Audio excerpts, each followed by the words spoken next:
ಕಳೆದ 5-6 ದಿನದಿಂದ ನಿಮ್ಮ ಮದುವೆ ಆಯಿತು ಅಂತ ಹೇಳ್ತಾರೆ. ಅವ್ರು ಏನು ಹೇಳ್ತಾರೆ, ನಮ್ಮನ್ನು ಫ್ರಾಡ್ ಮಾಡಿ ಮದುವೆ ಆಗಿದ್ದಾರೆ, ನಮ್ಮ ಕಡೆ ದುಡ್ಡು ಹೊಡೆದಿದ್ದಾರೆ, ಜೊತೆಗೆ ಸುಮ್ಮನೆ ಫೇಕ್ ಆಗಿ ಮದುವೆ ಆಗಿದ್ದಾರೆ, ಅವ್ರಿಗೆ ಆಲ್ರೆಡಿ ಮದುವೆ ಆಗಿ ಮಗು ಇದೆ ಅಂತ ಹೇಳ್ತಿದ್ದಾರೆ. ನೀವೇನಂತೀರಿ? ನಮಗೇನು ಮದುವೆ ಮಾಡ್ಕೊಂಡಿದ್ವಿ ನಿಜ. ಅದು ಬ್ರೋಕರ್ ಅವ್ರಿಗೆ ಹೇಳಿ ಎಲ್ಲ ಒಪ್ಪಿಸಿ ಮಾಡಿದ್ದಾರೆ. ಅವ್ರಿಗೆಲ್ಲದಕ್ಕೂ ಒಪ್ಕೊಂಡು ಅವ್ರು ಮದುವೆ ಮಾಡ್ಕೊಂಡಿದ್ದಾರೆ ನಮ್ಮನ್ನ. ಹುಡುಗಿ ಇಲ್ಲ ನನಗೆ, ನಮ್ಮ ಅಕ್ಕನ ಮಗಳು ಒಬ್ಳಿದ್ದಾಳೆ ಅಷ್ಟೇ.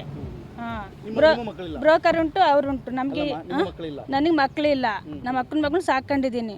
ಫಸ್ಟಿಗೆಲ್ಲ ಎಲ್ಲ ಹೇಳ್ಬಿಟ್ಟು ಅವ್ರಿಗೆ ಇದು ಮಾಡಿರೋದು, ಅವರೆಲ್ಲ ಒಪ್ಕೊಂಡೆ ಮದುವೆ ಮಾಡ್ಕೊಂಡು ಬಂದಿರೋದು ನಮ್ಮನ್ನ. ನಮ್ದು ಬೋವಿಸು. ನಾವು ಲಿಂಗಾಯತರ ಅಂತ ಹೇಳಿಲ್ಲ, ಬ್ರೋಕರ್ ಅವರು ಮಾತಾಡ್ಕೊಂಡು ಅವ್ರು ಹೇಳಿದ್ದಾರೆ ಅಷ್ಟೇ.